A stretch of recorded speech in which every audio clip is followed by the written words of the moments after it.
আসসালামু আলাইকুম প্রিয় দর্শক, অন্য মঞ্চের আলাপ চাইতায় আপনাদের সকলকে আমন্ত্রণ জানাচ্ছি। আসসালামু আলাইকুম।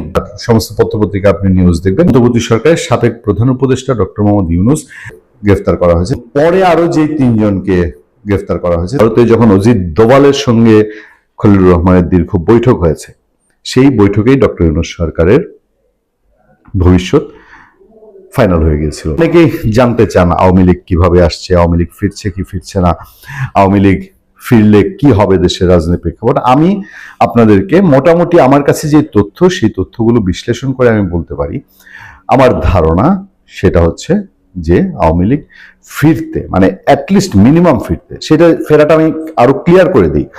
কারণ বিএনপি ক্ষমতায় থাকলে আওয়ামী লীগ, এখন তো আওয়ামী লীগ নিষিদ্ধ না, নিষিদ্ধ না হলেও এখন নিষিদ্ধের মতো চলতে হতো, বা অতীতেও চলেছে। বিএনপি যখন ক্ষমতায়, আওয়ামী লীগ চাইলেই দেখা যাচ্ছে গ্রামে গঞ্জে শহরে ঢাকায় মিছিল মিটিং করতে পারে না। যেরকম আওয়ামী লীগ ক্ষমতায় থাকলে বিএনপি অঘোষিত নিষিদ্ধ, বিএনপি চাইলেই একটা মিছিল করতে পারতো না, একটা সভা করতে পারতো না, একটা র্যালি করতে পারতো না, খুব ক্ষেত্র বিশেষ সরকারের দয়া হইলে করতে পারতো। আওয়ামী লীগ এখনো থাকলে পরে তাকে এরকমই হতে হতো। কিন্তু এখন যেটা আনুষ্ঠানিক তার কার্যক্রমে নিষেধাজ্ঞা আছে, এই নিষেধাজ্ঞা আগামী 2 বছরে চট করে উঠে গিয়ে আওয়ামী লীগ সাধারণ রাজনীতি, স্বাভাবিক রাজনীতি শুরু করবে, এটা বলা খুব মুশকিল। দেখেন, নিষেধাজ্ঞা উঠে গেলেও আওয়ামী লীগের সামনে সাংঘাতিক বাধা আছে। সেটাও তাদের বিরুদ্ধে যেই সমস্ত অসংখ্য মামলা, এবং যদি নতুন মামলা হয় অথবা পুরনো মামলায় গ্রেফতার হয়, সেসব বিষয় তো আছে। এবার আসেন আওয়ামী লীগ কিভাবে ফিরতে পারে বা ফিরতে চায়। আমরা যতটুকু তথ্য পাই, সেই তথ্যের জন্য আপনাদেরকে পেছনে একটা ঘটনায় ফিরিয়ে নিয়ে যাই। ডক্টর ইউনূস ক্ষমতা ছাড়ার 2 মাস আগে তার নিরাপত্তা উপদেষ্টা, বর্তমানে পররাষ্ট্রমন্ত্রী ডক্টর খলিলুর রহমান, তিনি নাটকীয় সফর করলেন ভারতে। এবং আমাদের কাছে তথ্য এবং আমাদের বিশ্লেষণ অনুযায়ী সেই নাটকীয় সফরেই সেখানে আমেরিকারও ইনভলভমেন্ট ছিল। সেই সফরেই ভারতে যখন অজিত দোভালের সঙ্গে খলিলুর রহমানের দীর্ঘ বৈঠক হয়েছে, সেই বৈঠকেই ডক্টর ইউনূস সরকারের ভবিষ্যৎ ফাইনাল হয়ে গিয়েছিল, নির্ধারণ হয়ে গিয়েছিল। এবং সেই বৈঠকের কিন্তু বিস্তারিত কোনো তথ্য ভারত বা বাংলাদেশ সরকারের বা বাংলাদেশে কোনো পত্রপত্রিকা মিডিয়ায় আসেনি। সেই বৈঠকের মতোই রয়ে গেছে। এখন আবারও পররাষ্ট্রমন্ত্রী হিসাবে খলিলুর রহমান তিনি ভারত সফরে যাচ্ছেন 7 তারিখে। 7 এপ্রিল তার ভারতে যাওয়ার কথা রয়েছে, আমরা এর আগেও আপনাদেরকে জানিয়েছি। এই সফরেও ভারতের নিরাপত্তা উপদেষ্টা অজিত দোভালের সাথে পররাষ্ট্রমন্ত্রী ডক্টর খলিলুর রহমানের কথা হতে পারে। এবং ডক্টর খলিলুর রহমান কতটা অনিবার্য এবং ভেতরে আরো কি কি আছে, সেইটা তার পররাষ্ট্রমন্ত্রী হওয়ার মাধ্যমে প্রমাণ হয়ে গেছে। সেই যে তারেক রহমানের লন্ডন বৈঠক, সেটার মধ্যেও সবচেয়ে গুরুত্বপূর্ণ ভূমিকা ছিল ডক্টর খলিলুর রহমানের। আলোচনা আছে যে ডক্টর ইউনূসের সাথে যে মিটিংটা হয়েছিল তারেক রহমানের, সেই মিটিং এর আগের দিন খলিলুর রহমানের সঙ্গে তারেক রহমানের মিটিং হয়েছিল, এরকম একটা আলোচনা তো সোশ্যাল মিডিয়া আছে। তারপরে ভারতের সফর খলিলুর রহমানের, এবার আরেকটা নতুন সফরে নতুন কি কোনো চমক আসছে, এবং সেই চমক কি আওয়ামী লীগ কেন্দ্রিক। আওয়ামী লীগ অনেকটাই বসে আছে যে ভারত তার জন্য কতটুকু এখন কি করবে, এবং ভারত প্রস্তুত। ভারত সবসময়ই চায় যে বাংলাদেশে আওয়ামী লীগ রাজনীতিতে থাকুক, স্বাভাবিক রাজনীতিতে থাকুক, স্বাভাবিক রাজনীতির পরিবেশ থাকুক, এবং সেইটা জামাতে ইসলামীকে ঠেকানোর জন্য তারা এবার যেমন নিষ্কণ্ঠক সমর্থক দিয়েছে তারেক রহমানকে, তারেক রহমানের দল বিএনপিকে, তেমনি ভাবে জামাতকে ফেরানোর জন্য তারা আওয়ামী লীগ শক্তিটা মাঠে থাকুক, এইটা ভারত চায়। ফলে খলিলুর রহমান ভারত যাওয়ার পরে আওয়ামী লীগ নিয়ে তার সাথে কোনো আলাপ হবে না, এবং তারেক রহমান পর্যন্ত কোনো মেসেজ যাবে না, এটা ভাবার বোধহয় কোনো কারণ নেই।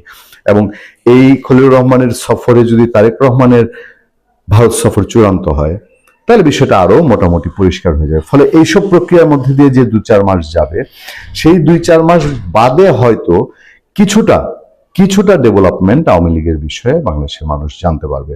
বাংলাদেশে আওয়ামী লীগের কার্যক্রমের উপর নিষেধাজ্ঞা জারি নিয়ে প্রশ্ন তুলে দেশটির সরকারকে চিঠি দিয়েছে জাতিসংঘের সন্ত্রাসবাদ মোকাবেলায় মানবাধিকার ও মৌলিক স্বাধীনতার প্রচার ও সুরক্ষা বিষয়ক বিশেষ দূত বেন সাওয়েল, নির্বিচার আটক সম্পর্কিত ওয়ার্কিং গ্রুপের যোগাযোগের ভাইস চেয়ারম্যান ম্যাথিউ জিলেট, বিচারক ও আইনজীবীদের স্বাধীনতা সম্পর্কিত বিশেষ দূত মার্গারেট স্যাটারথওয়েট যৌথভাবে এই চিঠি দিয়েছেন।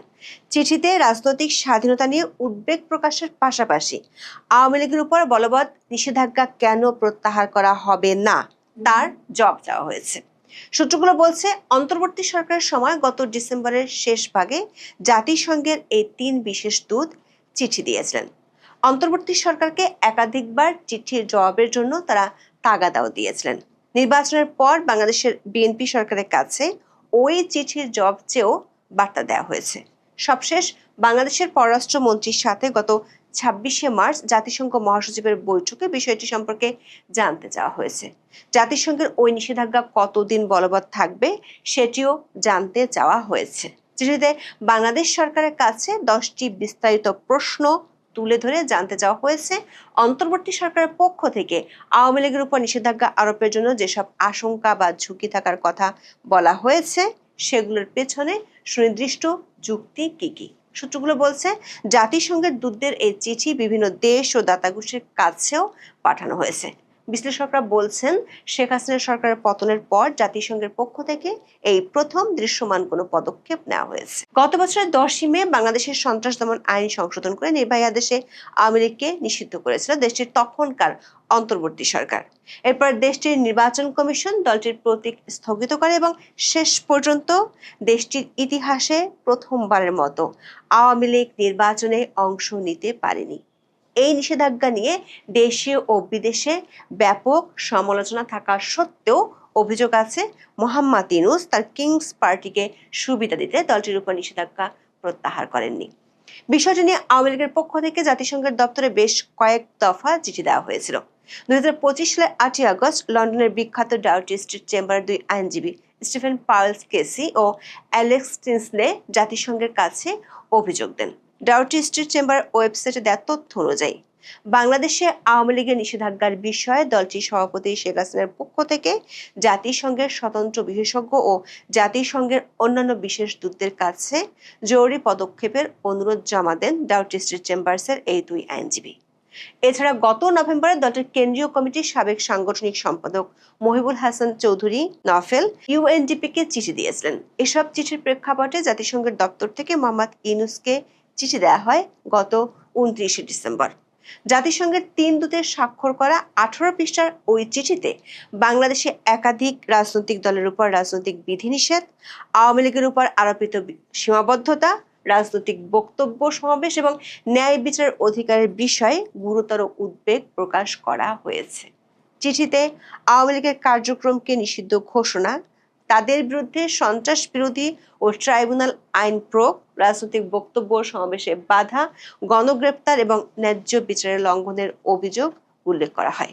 চিঠিতে জাতিসংঘের দূতরা বলেছেন, বাংলাদেশে আওয়ামী লীগের বিরুদ্ধে যেসব পদক্ষেপ নেওয়া হয়েছে সেগুলো আন্তর্জাতিক নাগরিক ও রাজনৈতিক অধিকার সম্পর্কিত চুক্তির অধীনে সংঘবদ্ধ হওয়ার স্বাধীনতা, শান্তিপূর্ণ সমাবেশ, মত প্রকাশ এবং ন্যায্য বিচারের অধিকারের পরিপন্থী। চিঠিতে আন্তর্জাতিক মানবাধিকার আইনটিও সংযুক্ত করে দেওয়া হয়েছে।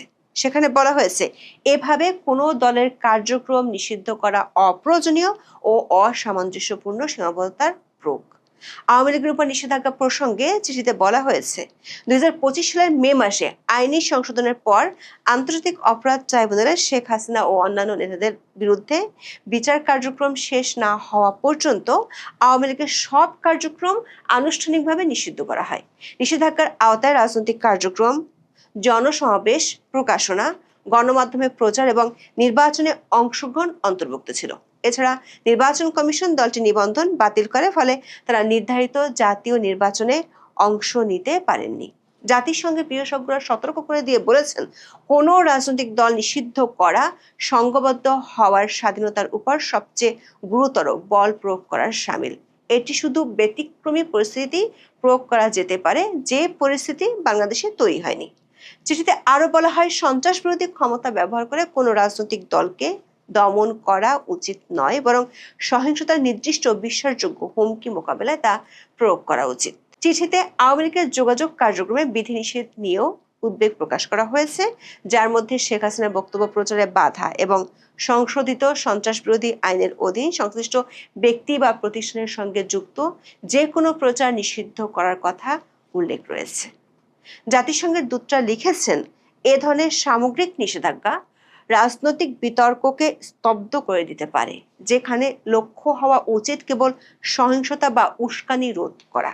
সমাবেশ ও নির্বাচন প্রসঙ্গে বলা হয়েছে, আওয়ামী লীগের সমর্থনে সব ধরনের জমায়েতের সার্বিক নিষেধাজ্ঞা অসামঞ্জস্যপূর্ণ বলে মনে হয় এবং একটি বড় রাজনৈতিক দলকে নির্বাচন থেকে বাদ দেওয়া বহুত্ববাদকে ক্ষতিগ্রস্ত করতে পারে এবং ভোটারদের প্রকৃত প্রতিনিধি বেছে নেওয়ার সুযোগ সীমিত করে। আওয়ামী লীগের নেতাকর্মীদের যেভাবে আটক ও গ্রেপ্তার এবং নির্যাতন করা হয়েছে তা নিয়েও চিঠিতে উদ্বেগ জানানো হয়েছে। জাতিসংঘের বিশেষজ্ঞরা আওয়ামী লীগের সঙ্গে সম্পৃক্ত বলে ধারণা করা ব্যক্তিদের, যাদের মধ্যে সাংবাদিক ও আইনজীবীরাও রয়েছেন, গণগ্রেপ্তারের অভিযোগের কথাও উল্লেখ করেছেন। পাশাপাশি হেফাজতে মৃত্যুর ঘটনা, কিছু মরদেহে নির্যাতনের চিহ্ন এবং 2024 সালের আগস্টের রাজনৈতিক পট পরিবর্তনের পর কিছু সহিংসতার ঘটনার ক্ষেত্রে দায় মুক্তির অভিযোগও তুলে ধরা হয়েছে। এসব বিষয়কে তারা অত্যন্ত উদ্বেগজনক বলে উল্লেখ করে বলেন, সার্বিক দায় মুক্তি আন্তর্জাতিক আইনের সঙ্গে সামঞ্জস্যপূর্ণ নয়। শেখ হাসিনার মামলার বিষয়ে চিঠিতে আন্তর্জাতিক অপরাধ ট্রাইব্যুনালে ন্যায্য বিচারের নিশ্চয়তা নিয়ে গভীর উদ্বেগ প্রকাশ করা হয়েছে। অভিযোগের মধ্যে রয়েছে পছন্দ মতো আইনজীবী না পাওয়া, প্রতিরক্ষা প্রস্তুতির জন্য পর্যাপ্ত সময় না দেওয়া এবং বিচার প্রক্রিয়ার রাজনৈতিক প্রভাব। বিশেষজ্ঞরা সতর্ক করে বলেন, ন্যায্য বিচারের মানদণ্ড লঙ্ঘিত হলে আন্তর্জাতিক আইনের অধীনে মৃত্যুদণ্ডকে ইচ্ছামতো বা অন্যায় হিসেবে গণ্য করা হতে পারে। চিঠির শেষে বাংলাদেশ সরকারের কাছে 10টি বিস্তারিত প্রশ্ন তুলে ধরা হয়েছে, যার মধ্যে জানতে চাওয়া হয়েছে কবে আওয়ামী লীগের উপর নিষেধাজ্ঞা তুলে দেয়া হবে। চিঠিতে বলা হয়েছে, সরকারের যে কোনো জবাব 60 দিনের মধ্যে প্রকাশ করতে হবে।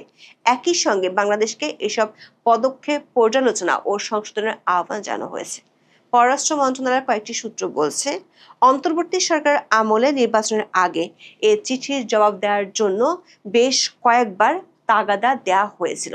তখন সরকার থেকে বলা হয়েছিল, নির্বাচনের 1.5 মাস আগে আওয়ামী লীগের উপর নিষেধাজ্ঞা তুলে নেওয়া সম্ভব নয়। পরবর্তী নির্বাচিত সরকার এসে বিষয়টির ব্যাপারে পদক্ষেপ নেবে। নির্বাচনের আগে জাতিসংঘের প্রতিনিধিরা বিষয়টি নিয়ে কয়েকটি রাজনৈতিক দলের সাথেও কথা বলেছেন। জানা গেছে, নির্বাচনের পর নতুন সরকারের কাছে আবার বিষয়টি জানতে চেয়ে বার্তা দেওয়া হয়েছে। এমনকি গত 26শে মার্চ যুক্তরাষ্ট্রের নিউ ইয়র্কে জাতিসংঘ সদর দপ্তরে বাংলাদেশের পররাষ্ট্রমন্ত্রী খলিলুর রহমানের সঙ্গে জাতিসংঘ মহাসচিব অ্যান্তনিও গুতেরেসের এক বৈঠক অনুষ্ঠিত হয়। সেখানেও জাতিসংঘের কর্মকর্তারা বিষয়টি নিয়ে জানতে চেয়েছেন। সংশ্লিষ্টরা বলছেন, জাতিসংঘের এই চিঠির উত্তর বা বর্তমান পরিস্থিতি নিয়ে ক্ষমতাসীন তারেক রহমানের সরকারকে জবাব দিতে হবে। চিঠিতে সুনির্দিষ্টভাবে অভিযোগ নয়, বরং এগুলোর সম্পর্কে সুনির্দিষ্ট উত্তর জানতে চাওয়া হয়েছে। জাতিসংঘের বিশেষজ্ঞরা স্পষ্ট করেছেন, গুরুতর অপরাধে অভিযুক্ত ব্যক্তিদের স্বাধীন ও নিরপেক্ষ আদালতে ন্যায্য বিচারের মাধ্যমে জবাবদিহির আওতায় আনা উচিত। একই সঙ্গে তারা সতর্ক করেছেন, এমন সামগ্রিক রাজনৈতিক নিষেধাজ্ঞা থেকে বিরত থাকতে হবে যা পুরো একটি দল, তার সমর্থক এবং বৃহত্তর গণতান্ত্রিক প্রক্রিয়াকে প্রভাবিত করে। ফলে এই চিঠিটি শুধু আওয়ামী লীগের আন্তর্জাতিক অবস্থানের জন্যই নয়, বরং রাজনৈতিক বহুত্ববাদ, যথাযথ আইনি প্রক্রিয়া, নির্বাচনে অংশগ্রহণ এবং মোহাম্মদ ইউনূসের নেতৃত্বাধীন অন্তর্বর্তী প্রশাসনের অধীনে আইনের শাসন সম্পর্কিত বৃহত্তর প্রশ্নগুলোর জন্য গুরুত্বপূর্ণ হয়ে থাকবে। কারণ চিঠিটি আন্তর্জাতিক বিভিন্ন পক্ষগুলোকেও পাঠানো হয়েছে। সংশ্লিষ্টরা বলছেন, যেসব আন্তর্জাতিক শক্তি এতদিন অন্তর্ভুক্তিমূলক রাজনীতির কথা বলতো, তারা এখন এই চিঠির রেফারেন্স তুলে ধরে অগ্রগতি জানতে চাই। আপনাকে একটা কথা বলি, সেটা হচ্ছে যে আমরা তো একটা পলিটিক্যাল এন্টিটি, বিএনপি একটা পলিটিক্যাল এন্টিটি। এটা খুবই ধরেন সহজাত একটা প্রবৃত্তি যে আমার রাজনৈতিক প্রতিপক্ষ আমার বিভিন্ন পলিসিকে সমালোচনা করবে। আমি না এইটা মানতে রাজি আছি এবং এটা হওয়া উচিত। এটা একটা সুস্থ বিতর্কের জন্য, আরো বেটার করার জন্য, পারফরমেন্সের জন্য সমালোচনার দরকার আছে। কিন্তু সমালোচনার জায়গাতে যখন আপনি দুটো শব্দ যদি লাগাতে পারেন, অহেতুক সমালোচনা এবং মিথ্যে সমালোচনা, তখন জিনিসটা হয় কি, দায়, the culture of transferring responsibility বা কালচার অফ ডিনায়াল, এই যে দুটো ঘটনা, দুটো কনসেপ্ট, এইটা না খুবই ভয়াবহ। আপনি ধরেন আহ, এতগুলো শিশু মারা গেল, এই শিশু মারা যাওয়ার ক্ষেত্রে কেউ কিন্তু বিএনপির দিকে আঙ্গুল তুলছে না, বিকজ বিএনপি ক্ষমতায় ছিল না, ক্ষমতার কাছে ছিল না, ফলে তাদেরকে নিয়ে কেউ কোনো প্রশ্নও করছে না। অবধারিতভাবে এটি নিরীক্ষা করবার যথেষ্ট সুযোগ ছিল, যেটা আমরা এখন দেখতে পাচ্ছি ইজিলি, এবং স্বাস্থ্য মন্ত্রণালয়ের ওয়েবসাইট থেকে ডাটা নিয়েই মানুষ বলছে। সেখানে পরিষ্কারভাবে দেখা গেছে যে এমনকি 2024 সালের অগাস্টের পরেও আমার কাছে যেই কার্ডগুলো রয়েছে বাচ্চাদের, সেখানে দেখা গেছে নভেম্বর মাসেও হামের টিকা দেওয়া হয়েছে। কারণ ওই সময়টাতে আমদানি করা ছিল স্টকে ছিল, এগুলো সবই আওয়ামী লীগের আমলে, এবং সেটা পরবর্তী সময় ওই জঙ্গি বাহিনী এরা এটা করতে পেরেছে। কারণ আমার কাছে যে কার্ডগুলো আছে সেখানে আমি নভেম্বরে টিকা দেখেছি, আওয়ামী লীগ আমলেও তো দেখেছি, মে মাসে, জানুয়ারি মাসে, এর আগে পরেও দেখেছি। কিন্তু আশ্চর্যজনক ভাবে আপনার 2025 সালে এসে তারা এটা স্টপ করে দেয়, এটা আমদানি করা, এটা নেওয়া এবং এটার প্রয়োগগুলো বন্ধ করে দেয়। এখন দেখার বিষয় হচ্ছে যে এই নূরজাহান বেগম আসলেন কোত্থেকে আসলে। আমি নূরজাহান বেগমের ব্যাপারে কিছু ব্যাপার আমি আপনাকে বলি। নূরজাহান বেগম হচ্ছে আহ গ্রামীণ ব্যাংকে ইউনুসের সাথে অন্যতম একজন পার্টনার, তার মানে আপনার এই যে গ্রামীণ ব্যাংকের যে পরিচালকদের একজন এই নূরজাহান বেগম। আমি গ্রামীণ ব্যাংকে তো আমার আসলে যখন ধরেন 2023 সালের সেপ্টেম্বর অক্টোবরে বেশ কিছু কাজের জন্য ওদের দুর্নীতিগুলো ফাইন্ড আউট করার জন্য আমি বেশ কয়েকবার গ্রামীণ অফিসে গেছি। সেই সময়টাতে আমাদের তখন তৎকালীন যে পরিচালক যিনি ছিলেন, ডিরেক্টর ছিলেন সাইফুল মজিদ স্যার, প্রফেসর সাইফুল মজিদ, উনার সাথে আমার কথা বলার সৌভাগ্য হয়েছে। উনি দুর্ভাগ্যজনক উনি প্রয়াত হয়েছেন, উনি আর নেই পৃথিবীতে, কিছুদিন আগে মারা গেছেন। তো উনার সাথে আমার তখন কথা বলার সুযোগ হওয়ার ফলে গ্রামীণ ব্যাংকের যে বাকি পরিচালকরা আছে তারাও ওরকম দুটো মিটিং এ এসেছিলেন, যাদের সাথে আমি ইনফর্মালি নানান রকমের আলাপ করেছি। প্রত্যেকটা মানুষ এই নূরজাহানের দিকে একটা বড় ধরনের প্রশ্ন তুলেছে। যেই মানুষটার ধরেন কোনো ধরনের এক্সপার্টিস নাই, কোনো ধরনের কিচ্ছু নাই, তাকে ইউনুস এই ডিরেক্টরের পদ থেকে শুরু করে সব জায়গাতে ফ্যাসিলিটেট করেছে। বলা হয়ে থাকে যে ইউনুসের যে অর্থ পাচার, ইউনুসের অর্থ পাচারের জন্য দুটো মানুষ আসলে কাজ করেছে। একটা হচ্ছে আশরাফ নামে একজন আছে, যে ইউনুসের টাকা পয়সা সমস্ত কিছু সে দেখভালটা করে, আর এই নূরজাহান বেগম, যিনি আপনার এই পুরো গ্রামীণ ব্যাংকের ডিরেক্টর, তার সাথে দীর্ঘ সময় তার পথ চলা, এবং এই যে যখন তাদের বিরুদ্ধে দুর্নীতির মামলাগুলো হয়েছে ইউনুসের এগেনস্টে, তখন তো আমাদের উপর যে বাবা that is in talk show, okay. তো আমার মেয়ে এসছে। তো যেটা যেটা হয়েছে যে সেটা হলো যে এই পুরো গ্রামীণ ব্যাংকের এই পুরো পরিচালনা পর্ষদে তার সমস্ত যেই আপনার যা কিছু আপনার উদ্যোগগুলো দেখেছেন এই নূরজাহান বেগম ছিল, এবং মামলা যখন হয়েছে নূরজাহান বেগমও সম্ভবত 2 নাম্বার বা 3 নাম্বার আসামি ছিল। আমার কাছে অন্ততপক্ষে মামলার যেই ডকুমেন্টস গুলো আছে, এই যে দেখেন, আপনাকে এইটা দেখাবে, ঠিক আছে, সবাই দেখেছে তোমার এই বাণী, এই যে সে এই বাণী দেখাবে। থ্যাংক ইউ বাবা, that is in talk show, okay. তো আলটিমেটলি যেটা হয়েছে যে ইউনুস মনে করেছে যে তাকে এক ধরনের অ্যাওয়ার্ড দেওয়া প্রয়োজন। এই অ্যাওয়ার্ডের জায়গাটাতে সে যেটা করেছে, দেখেন আমরা আমাদের বাংলাদেশের এই কালচারটা দেখেন, এই মহিলার নামে মামলা হয়েছে, আমি ধরে নিলাম যে এই মামলার কারণে সেই মহিলাকে সে এখন একটা পুরস্কার দিবে। পুরস্কার, আপনি একটা মানুষকে পুরস্কার হিসেবে তাকে আপনি একটা সার্জনের টেবিলে বসিয়ে দিতে পারেন। আপনি আমাকে একটা পুরস্কার দিতে চান আমার কোনো একটা ভূমিকার জন্য, আপনি বললেন নিজুম ভাই আপনাকে আমি অমুক হসপিটালের ডাক্তার বানা দিলাম, এটা তো হওয়ার বিষয় না রে ভাই। আপনি আমাকে যদি বলেন যে আপনাকে আমি অমুক ডিপার্টমেন্টের হেড বানা দিলাম, যেখানে লেখালেখি করা যায়, কথা বলা যায়, আমার সাথে গেল জিনিসটা, আইন আইন জাতীয় কিছু একটা আপনি আমাকে করে দিলেন, আমার সাথে গেল। যে মানুষটা স্বাস্থ্য সম্পর্কিত কোনো কিছুর কাছে নাই, তাকে আপনি স্বাস্থ্য উপদেষ্টা বানিয়ে দিলেন এই জঙ্গি সরকারের। তারা যেটা করলো সেটা হচ্ছে তারা এই যে ভ্যাকসিন গুলো আনা বন্ধ করলো, এই টিকাগুলো আনা বন্ধ করলো। ফলে যেটা হয়েছে আপনারাই চোখের সামনে দেখতে পাচ্ছেন, এটা এখন 59% আসার কারণে। আমি আজকে একটা লেখা পড়ছিলাম, বিশেষ করে আমাদের আমাদের বাংলাদেশ আওয়ামী লীগের অত্যন্ত তরুণ নেতা আমাদের নওফেল ভাই মহিবুল হাসান চৌধুরী একটা চমৎকার কথা তিনি তার একটা ইতে বলেছেন। আমি সেখান থেকে আপনাকে বলি, সরকারি ইপিআই ড্যাশবোর্ডে দেখা যাচ্ছে 2025 সালের টিকাদারের হার হঠাৎ 60%-এর নিচে নেমে এসেছে, এছাড়া বিসিজি যক্ষ্মা টিকার লেফট আউট রেট ছিল 13.2%, যা আগের বছরগুলোর তুলনায় অনেক বেশি। হাম অত্যন্ত সংক্রামক রোগ, হার্ড ইমিউনিটি বজায় রাখতে সাধারণত 95% টিকা কাভারেজ দরকার। সুতরাং কাভারেজ যদি 70% বা তার নিচে নেমে যায় তাহলে হাম ছড়ানোর অস্বাভাবিক কিছু নয়। এখন এই যে আপনার 70%-এর নিচে নেমে আসলো, তখন আসলে তারা কি করেছে? তার মানে হচ্ছে যে এই যে আপনার রেসপন্সিবিলিটিটা এত বড় অন্যায় করেছে, এটা কিন্তু একেবারে রীতিমতো প্ল্যান্ড সিস্টেমেটিক গণহত্যার শামিল আমি বলবো। আপনি আপনার পলিসির মাধ্যমে ইন্টেনশনালি আপনি এমন একটা অবস্থা তৈরি করলেন যেখানে মহামারী লাগে, যেখানে আপনার এক ধরনের মরক তৈরি হওয়ার সম্ভাবনা থাকে, এবং আমাদের পেনাল কোডেও কিন্তু আছে, যদি আপনি ইচ্ছাকৃতভাবে এই ধরনের মরক লাগানোর চেষ্টা করেন, কোন ধরনের সংক্রামক ব্যাধি লাগানোর চেষ্টা করেন, আপনার কিন্তু সেই শাস্তির বিধান রয়েছে। এখন আমি বিএনপির ভূমিকার কথাটাতে বলি। বিএনপির যেই কথিত এই সরকারের যেই মন্ত্রী আছে সাখাওয়াত সাহেব, তিনি প্রথমে দোষ চাপিয়ে দিলেন আমাদের উপরে, কারণ এটা সোজা, আমরা একটা পাঞ্চিং ব্যাগ, যে কিছু হয় সেটা ফ্যাসিস্ট সরকার, আওয়ামী লীগ সরকার, যেটা আমাদেরকে নানান ভাবে অভিহিত করা হয়। আপনি এটা বলে মনে করছেন যে এটা বললে এখন মানুষজন এটা বিশ্বাস করবে, বা এটা মনে হয় এরকম একটা পরিস্থিতিতে আপনি এটা বলে পার পাবেন। তো মানুষজনই কিন্তু দেখানো শুরু করলো, তাদের সন্তানদের কার্ড দেখানো শুরু করলো, এবং এখন সে তার বক্তব্য থেকে বলছে যে আমি টিকা দেওয়া হয়নি বলিনি, আমি বলেছি ক্যাম্পেইন করেনি।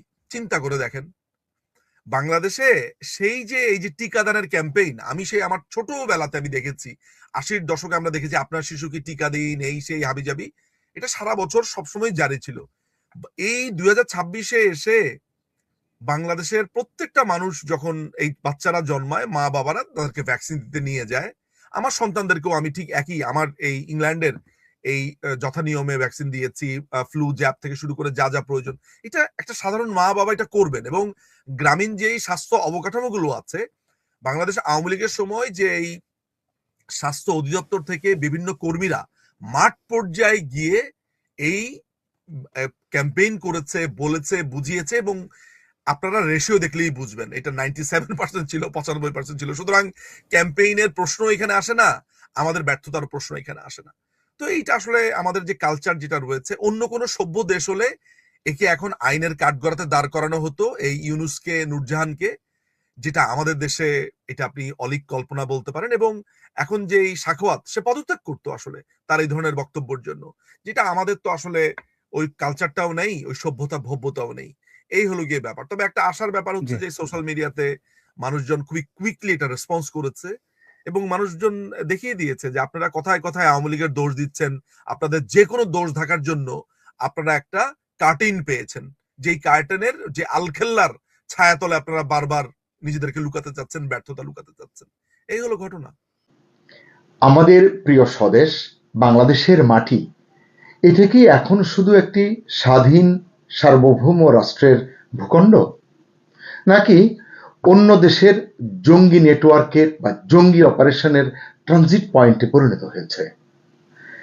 দিল্লিতে ধরা পড়েছে এক লস্কর ই তৈয়বার সদস্য, তার জেরেই উঠেছে ভয়ঙ্কর এক প্রশ্ন, বাংলাদেশ কি আসলে জঙ্গি নেটওয়ার্কে ব্যবহৃত হচ্ছে? দেশি বিদেশি মিডিয়ায় যেসব তথ্য প্রকাশিত হয়েছে এই সংবাদ নিয়ে, তাতে বলা হয়েছে লস্কর ই তৈয়বার এই সদস্যের নাম সাব্বির আহমেদ লোন। দিল্লি পুলিশের স্পেশাল সেল এনডিআর তাকে গ্রেপ্তার করেছে। অভিযোগ হলো এই ব্যক্তি বাংলাদেশ থেকে সন্ত্রাসী মডিউল পরিচালনা করছিল, বাংলাদেশের থেকে। রাজা নামেও তার পরিচিতি রয়েছে, মানে রাজা নামেও তাকে অনেকে চেনে। জম্মু ও কাশ্মীরের শ্রীনগর জেলার কাঙ্গানের বাসিন্দা এই রাজা। কাশ্মীরি আইএসআই এর নির্দেশে বাংলাদেশ থেকে সে কার্যক্রম চালাচ্ছিল এবং ভারতে লস্করের সন্ত্রাসী কর্মকাণ্ডের সমন্বয় করছিল। এসব হচ্ছে তার বিরুদ্ধে অভিযোগ। বলা হচ্ছে এই রাজা লস্করের একজন প্রশিক্ষিত জঙ্গি।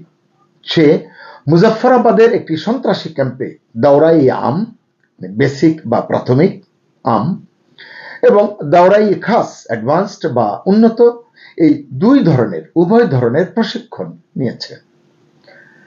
2007 সালে এনডিআর তাকে AK-47 রাইফেল, গ্রেনেড, বিপুল পরিমাণ অস্ত্র এবং গোলাবারুদ সহ গ্রেফতার করেছিল এবং 2018 সাল পর্যন্ত মানে জামিন হওয়ার আগ পর্যন্ত সে ভারতের তিহার জেলে বন্দী ছিল। এরপরে ছাড়া পায় এবং ভারতীয় এই সংস্থার কর্মকর্তারা বলছেন সে পরে বাংলাদেশে পুনরায় আত্মপ্রকাশ করে এবং লস্করের নেটওয়ার্ক পুনর্গঠন করে ভারতকে লক্ষ্য করে চালানো অভিযানগুলোর সমন্বয় করতে থাকে। এনডিআর এর তথ্য অনুযায়ী সাব্বির আহমেদ সম্প্রতি বাংলাদেশ থেকে অবৈধভাবে নেপাল সীমান্ত পেরিয়ে ভারতে প্রবেশ করেছে। সে পাকিস্তান ভিত্তিক হ্যান্ডলার যাদের সাংকেতিক নাম আবু হুজাইফা, সুমামা বাবর এবং আব্দুল রহমান। তো এই যে কজনের নাম বললাম এদের নির্দেশে ভারতীয় ভূখণ্ডে সমমনা ব্যক্তিদের নিয়োগের প্রস্তুতি নাকি সে নিচ্ছিল। তেহরিক উল মুজাহিদিন কমান্ডার আবু তালহা এবং ইউএপিএ তালিকাভুক্ত সন্ত্রাসী আসিফ দারের সঙ্গেও তার যোগাযোগ ছিল বলে এই প্রতিবেদনে বলা হচ্ছে। বাংলাদেশ থেকে নেপাল রুট ব্যবহার করে যে সে ভারতে প্রবেশ করেছে এই কথা যে বলা হচ্ছে এবং এই যে মানে বাংলাদেশ কানেকশনের কথা উচ্চারিত হচ্ছে বলা হচ্ছে এর ভিত্তিটা আসলে কি? কারণ এখন পর্যন্ত দেখছি ভিত্তি হিসেবে ভারতীয় তদন্ত সংস্থাগুলো যা দাবি করেছে বা করছে সেটাই আসলে বিভিন্ন মিডিয়ায় এসেছে, আমাদের দেশের মিডিয়ায় এসেছে, ভারতের মিডিয়ায় এসেছে। এতে বলা হয়েছে বাংলাদেশে বসে সে নেটওয়ার্ক রিকনস্ট্রাক্ট করেছে, ভারতের বিভিন্ন জায়গায় রিক্রুটমেন্ট প্ল্যান বাস্তবায়ন করেছে এবং সংবেদনশীল এলাকা ভারতের অভ্যন্তরে সেগুলো রেকি করেছে। অভিযোগগুলো ভয়াবহ নিঃসন্দেহে, কারণ একজন জঙ্গি শুধু বাংলাদেশে অবস্থান করেছে এমন নয়, বাংলাদেশকে সে অপারেশনাল বেস হিসেবে ব্যবহার করেছে। এটা যদি সত্যি হয় তাহলে আমাদের আইন শৃঙ্খলা পরিস্থিতি, আমাদের জঙ্গি নির্মূলের যে কমিটমেন্ট সবই কিন্তু প্রশ্নের মুখে পড়ছে বা পড়বে। সুপ্রিয় দর্শক, এখানে একটি বিষয় পরিষ্কার করে নেওয়া জরুরি।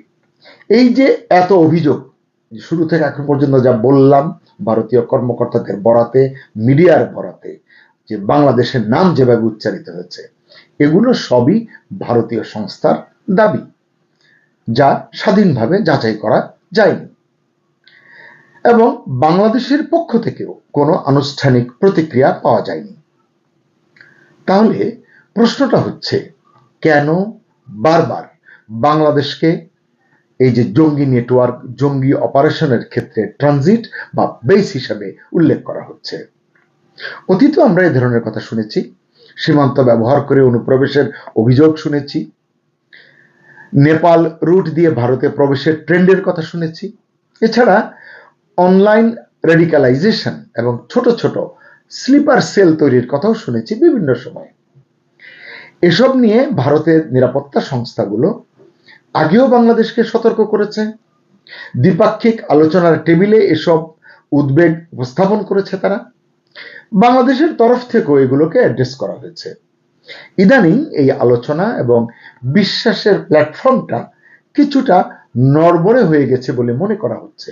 বিশেষ করে মোহাম্মদ ইউনূসের নেতৃত্বাধীন অন্তর্বর্তী সরকারের সময় দেশে মানে বাংলাদেশে জঙ্গি তৎপরতা বেড়েছে বলে অনেকে মনে করেন, কারণ সাজাপ্রাপ্ত এবং চিহ্নিত উগ্র সন্ত্রাসী অনেকেই জেল ভেঙে পালিয়ে গেছে। তখন আপনারা জানেন এদের অনেকেই ধরা পড়েনি এবং ইউনূসের শাসন আমলে উগ্রপন্থীদের বাড়ন্ত লক্ষ্য করা গেছে।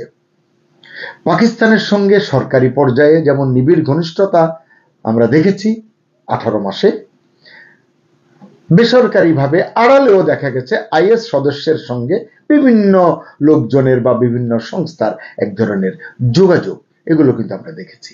তাদের কেউ কেউ বাংলাদেশে ভ্রমণ করেছেন এমন সংবাদ আমরা জেনেছি এবং ভারত সীমান্তে একাধিক জঙ্গি আস্তানা গড়ে ওঠার কথাও কিন্তু আমরা শুনেছি, সোশ্যাল মিডিয়ায় শুনেছি, গণমাধ্যমেও এসেছে। অবশ্য ভারতের চাপে ইউনূসের শাসনামলের শেষের দিকে এ ধরনের কিছু জঙ্গি আস্তানা সীমান্ত এলাকায় বাংলাদেশ সেনাবাহিনীর উদ্যোগে গুড়িয়ে দেওয়া হয়েছে মর্মেও কিন্তু আমরা সংবাদ দেখতে পেয়েছি। আপনারা জানেন এখন দেশে নির্বাচিত সরকার ক্ষমতায়। এই সরকারের তরফ থেকে যে কোনো প্রকার জঙ্গি আস্ফালন রুখে দেওয়ার কথা বলা হয়েছে স্পষ্টভাবে। ইউনূসের 18 মাসে ভারতের সঙ্গে বাংলাদেশের কূটনৈতিক সম্পর্ক একেবারে তলানিতে গিয়ে ঠেকেছিল। এখন সেই সম্পর্ক আবার ইতিবাচক পথে হাঁটতে শুরু করেছে। সম্ভবত আগামী 8 এপ্রিল বাংলাদেশ সরকারের পররাষ্ট্রমন্ত্রী খলিলুর রহমান এবং প্রধানমন্ত্রীর পররাষ্ট্র বিষয়ক উপদেষ্টা হুমায়ুন কবির দিল্লি সফরে যাচ্ছেন। তারা মরিশাসে একটা সম্মেলনে যাবেন, তার আগে দিল্লি হয়ে যাবেন।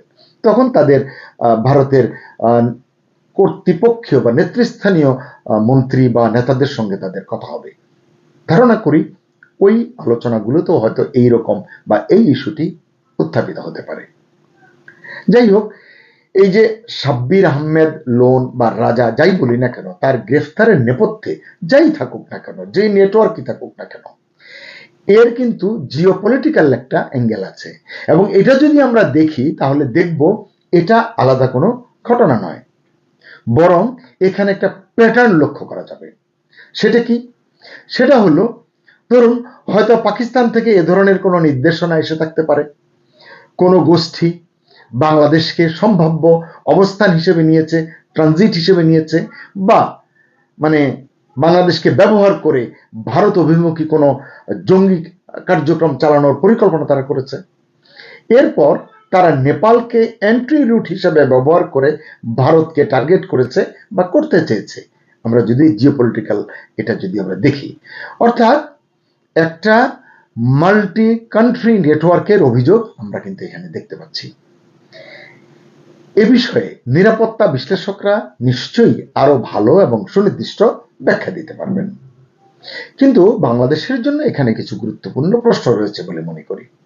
এক, বাংলাদেশ কি সত্যি এই ধরনের কাজে জঙ্গি নেটওয়ার্কে বা জঙ্গি অপারেশনে ব্যবহৃত হচ্ছে? দুই, নাকি এটি একটি নিরাপত্তা ন্যারেটিভ তৈরি করার চেষ্টা করা হচ্ছে? একটা নিরাপত্তা বয়ান কে তৈরি করছে? এই রিপোর্ট থেকে আমরা বুঝতে পারছি। তিন, বাংলাদেশের অভ্যন্তরে কি কোনো স্লিপার নেটওয়ার্ক তৈরি হয়েছে? এবং চার, নাকি পুরো বিষয়টি আসলে অতিরঞ্জিত? সুপ্রিয় দর্শক, একটা বিষয় পরিষ্কার, অতীতে বাংলাদেশ সরকার জঙ্গিবাদ দমনে কঠোর অবস্থান দেখিয়েছে, আন্তর্জাতিকভাবেও এর স্বীকৃতি মিলেছে, আমরা সবাই জানি। বর্তমান সরকার প্রধানের কথা বললাম, তিনিও এ বিষয়ে স্পষ্ট অঙ্গীকারের কথা ঘোষণা করেছেন। তাই বলবো, সরাসরি কোনো সিদ্ধান্তে যাওয়ার আগে অভিযোগ বনাম বাস্তবতা এই দুটো যাচাই করা অত্যন্ত জরুরি। এটা বাংলাদেশ এবং ভারত উভয় কর্তৃপক্ষকেই বিবেচনায় নিতে হবে। কারণ উত্থাপিত দাবি অভিযোগ সত্যি হলে খুঁজে দেখতে হবে বাংলাদেশ কি সত্যিই ব্যবহৃত হচ্ছে, জেনে শুনে ব্যবহৃত হচ্ছে, নাকি অজান্তেই ব্যবহৃত হচ্ছে। আর যদি এই যে অভিযোগ এটা যদি সত্যি না হয়, তাহলে কেন বারবার বাংলাদেশের নাম আসছে সেটাও খতিয়ে দেখতে হবে। সুপ্রিয় দর্শক, আজকে যার গ্রেফতারের খবর মিডিয়ায় ফলো করে প্রচার হচ্ছে, যেটি নিয়ে স্টোরি করলাম, এটি শুধু একটি গ্রেফতারের খবর নয়, এটিকে এইভাবেই দেখতে হবে। কারণ একই সঙ্গে এটি আঞ্চলিক নিরাপত্তার জন্য একটি বড় প্রশ্ন। শেষ করার আগে আপনার কাছে জানতে চাই, আপনি কি মনে করেন, বাংলাদেশ কি সত্যিই ব্যবহৃত হচ্ছে, নাকি এটা আসলে রাজনৈতিক ও নিরাপত্তা ন্যারেটিভ মাত্র?